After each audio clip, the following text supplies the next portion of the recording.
Ayan po, isang magandang araw po sa inyo at ito po ang aming panibagong trabaho, panibagong araw po. Maraming salamat po sa kaysa sa napagawa. Ayan po. Ayan pong unit na yan ay dalawa at gagawin po yung negosyo. Hindi nga po namin, ayan po, ay kinakabit na namin ay biga. Kaya si Bro Aling naggagayak na, pauwi na yan. Kinabukasan, nagkabit na naman ng drainage para po yan sa drainage kay partner. Ayan, at amin na rin pinalastingan ang lalagyan po namin ng trusses. At para kinabukasan ay aming kabitan. Ito na po, nagkabit na rin kami ng kisame at nilagyan na rin ng epoxy. Ayan po, pinakamatibay. Ayan, at paplasteringan ng mga tabi, pader, at para ang susunod natin dyan ay kisame naman. O ayan na po, at kami ay maglalagay na ng trusses at kinabukasan ay bubong naman. Ayan po, sinabay na rin pala namin ang bubong diyan kasi pagkatapos ng trusses, bubong. Ayan, at ito po, nagpakabit nga po yung may-ari ng deep well at ang itatayo nga po nga din ay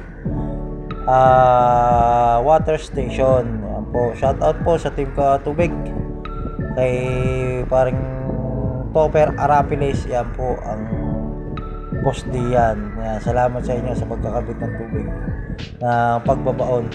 Shout out sa inyong team. At yan nga po, balik po tayo. Tapos na naming mag-process at ang aming kakabit naman ay ang bubong.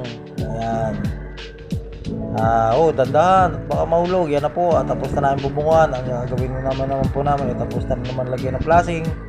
At lahat ng po niya technical, nilagyan na rin namin ng Vulcasil at para sigurado nga po na hindi maglilik ang tubig. Yan po, at pinatala ko ng partner na sa top po Onat Maglao. Yan po, isa naman po yung sinasabi sa picture. Sa top po araw na lang at salamat na ang namin dyan ay kisame. Yan po ang aming isang makitig na labor, si shoutout si John Paul Garcia. Shoutout yan paring Pinok.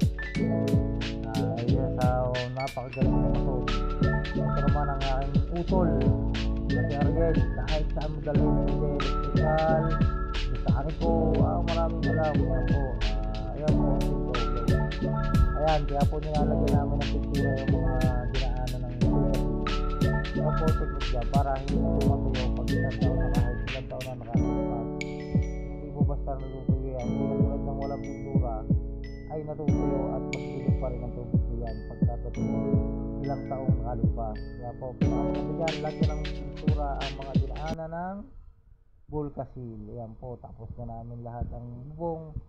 At yan po, muli po, maraming salamat po sa inyong lahat. Palike naman po and share at subscribe sa akin pong page, safety page. Maraming salamat and God bless.